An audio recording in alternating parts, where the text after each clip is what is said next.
জাতীয় পার্টির ইতিহাস খুব ভয়ঙ্কর ইতিহাস। চোর ডাকাত চোর বদমাইশদেরকে টিকিয়ে রাখার জন্য এই তৃতীয় লিঙ্গের জাতীয় পার্টি সর্বোপরি তাদের ভূমিকা রেখেছে। আমরা রাজনীতিবিদ ভালো কথা, আমাদেরকে পুলিশ পিটাবে আমি এটা স্বাভাবিক আমরা মনে করি। আমাদের দোষ পাইলেও পেটাই, না পাইলেও পেটাই। এটা বাংলাদেশের একটা কালচারের রূপান্তরিত হয়েছে। জাতির বিবেক, গণমাধ্যম, এই গণমাধ্যম কর্মীদেরকে গলা টিপে ধরার মতো পরিবেশ কেন তৈরি হচ্ছে? জাতীয় পার্টির অফিসের সামনে জিএম কাদের যখন পুলিশি প্রটোকলের মাধ্যমে বের হয়ে যাচ্ছে, তার একটু পূর্বে নুরুল হক নূরকে বেধড়ক পিটিয়ে আইসিইউতে পাঠানো।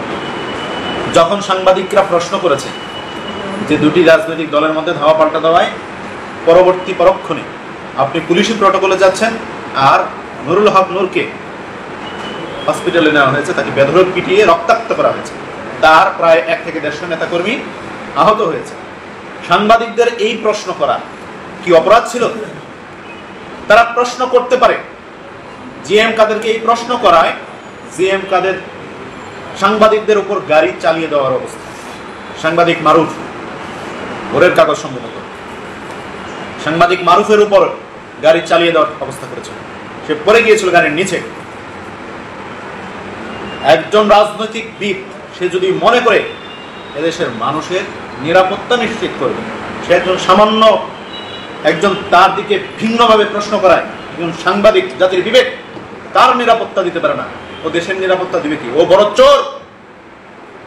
তারা কোনোভাবেই প্রথম কোনো লিঙ্গের না, পুরুষ না, মহিলা না, তারা তৃতীয় লিঙ্গের হিজলা।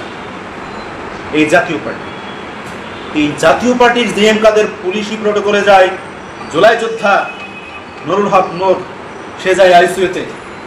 আবার জাতির বিবেক, সাংবাদিক, তাদের গায়ে প্রশাসন হাত তুলে।